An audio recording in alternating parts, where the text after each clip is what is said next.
மாசி மகம் என்றால் என்ன? இந்த நாளின் சிறப்புகள் என்ன? ஆன்மீக ரீதியாக மிகவும் பலம் வாய்ந்த மாதங்களில் ஒன்று மாசி மாதம். மாசி மகம் செகமெல்லாம் புகழும் என்பது பழமொழி. அந்த அளவிற்கு உலக புகழ் பெற்ற இந்த திருநாள் 2026ஆம் ஆண்டில் மார்ச் மாதம் 3ஆம் தேதி செவ்வாய்க்கிழமை கொண்டாடப்பட உள்ளது.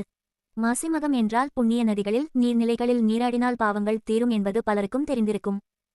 ஆனால் புனித நீராடல், பித்ரு தர்ப்பணம், ஆலய வழிபாடு என்று பல சிறப்புகளை கொண்ட மாசி மகத்தின் முழுமையான பின்னணியை பார்க்கலாம். மாசி மகம் என்றால் என்ன? வானியல் மற்றும் ஜோதிட ரீதியாக 3 முக்கிய நிகழ்வுகள் ஒன்றிணையும் போது அது மாசி மகம் என அழைக்கப்படுகிறது. சூரியன் கும்பராசியில் சஞ்சரிக்கும் காலம். சந்திரன் சிம்ம ராசியில் மக நட்சத்திரத்தில் சஞ்சரிக்கும் காலம். திதி பௌர்ணமி திதி இணைந்திருப்பது. இந்த 3 அம்சங்களும் சேரும் நன்னாள் மிகுந்த புண்ணிய பலன்களை தரக்கூடிய மாசி மகமாக கொண்டாடப்படுகிறது. மகாமகம் vs மாசி மகம் வித்தியாசம் என்ன? மாசி மகம் இது ஒவ்வொரு ஆண்டும் மாசி மாதத்தில் வரும் பௌர்ணமி நாளில் கொண்டாடப்படும். மகாமகம் இது 12 ஆண்டுகளுக்கு ஒருமுறை மட்டுமே வரும் மகத்துவம் நிறைந்த விழாவாகும். குருபகவான் கும்ப ராசியில் சஞ்சரிக்கும் போது வரும் மாசி மகம் தான் மகாமகம் என்று அழைக்கப்படுகிறது.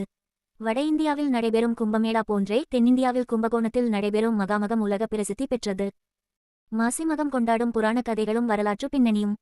மாசி மகம் உருவானதற்கு பின்னால் பல சுவாரஸ்யமான புராண நிகழ்வுகள் உள்ளன. வருண பகவான் சாப விமோசனம் பெற்ற நாள். பிரம்மஹத்தி தோஷத்தால் பாதிக்கப்பட்டு கடலுக்கு அடியில் மறைந்திருந்த வருண பகவானுக்கு சிவபெருமான் சாப விமோசனம் அளித்த நாள் மாசி மகமாக கொண்டாடப்படுகிறது. மழை தெய்வமான வருண பகவான் கடலில் இருந்து மீண்ட இந்நாளில் கடலில் நீராடினால் தீராத வினைகளும் தீரும் என்பது ஐதீகம். தாட்சாயணி அவதாரம். தட்சன் கண்டெடுத்த வலம்புரிச் சங்கு ஒரு பெண் குழந்தையாக மாறியது.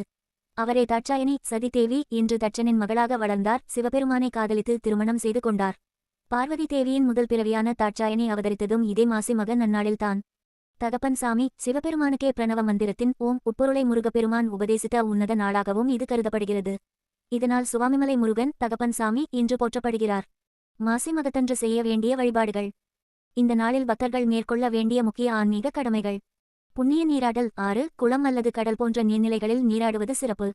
குறிப்பாக தீர்த்தவாரியின் போது சுவாமி சிலைகள் கடலில் நீராட்டப்படும் போது அங்கு குளிப்பது கோடி புண்ணியம் தரும். பித்ரு தர்ப்பணம். நம் முன்னோர்களுக்கு பித்ருக்கள் தர்ப்பணம் செய்ய மிகச்சிறந்த நாள் இது. இந்நாளில் செய்யப்படும் வழிபாடு பித்ரு தோஷங்களை நீக்கி சந்ததியினருக்கு ஆசி வழங்கும். தான தர்மங்கள். ஏழை எளியவர்களுக்கு அன்னதானம் மற்றும் வஸ்திர தானம் செய்வது குடும்பத்தில் வறுமையை நீக்கிச் செழிப்பை தரும். தமிழகத்தில் மாசி மகம் என்றாலே நினைவுக்கு வருவது கும்பகோணம் தான். அங்குள்ள ஆதி கும்பேஸ்வரர் ஆலயமும் மகாமக குளமும் இந்நாளில் லட்சக்கணக்கான பக்தர்களை ஈர்க்கின்றன. மகாமக குளத்தில் நீராடினால் பிரம்மஹத்தி தோஷம் நீங்கும் என்பது பக்தர்களின் அசைக்க முடியாத நம்பிக்கை. மாசி மகம் 2026 தேதி மற்றும் நேரம். மார்ச் 3, 2026 செவ்வாய்க்கிழமை அன்று வருகிறது. மகம் நட்சத்திரம் தொடங்கும் நேரம் மார்ச் 2, 2026 காலை 8:16 மணி. மகம் நட்சத்திரம் முடியும் நேரம் மார்ச் 3, 2026 காலை 8:07 மணி. மகம் நட்சத்திரம் செவ்வாய் காலை 8 மணிக்கே முடிவதைதால் செவ்வாய்க்கிழமை அன்று மாசி மகம் கொண்டாடப்படுகிறது. பல கோவில்களில் மாசி மகத் திருவிழா 10 நாட்கள் வரை நடைபெறும். மாசி மகம் என்பது வெறும் சடங்கு மட்டுமல்ல, அது நம் ஆன்மாவை தூய்மைப்படுத்திக் கொள்ளவும் முன்னோர்களின் ஆசையை பெறவும் இயற்கை நமக்கு வழங்கிய ஒரு அரிய வாய்ப்பு. இந்த நன்னாளில் இறைவனை வழிபட்டு வாழ்வில் அமைதியும் வளமும் பெறுவோம். வாழ்க வளமுடன். இனிய காலை வணக்கம்.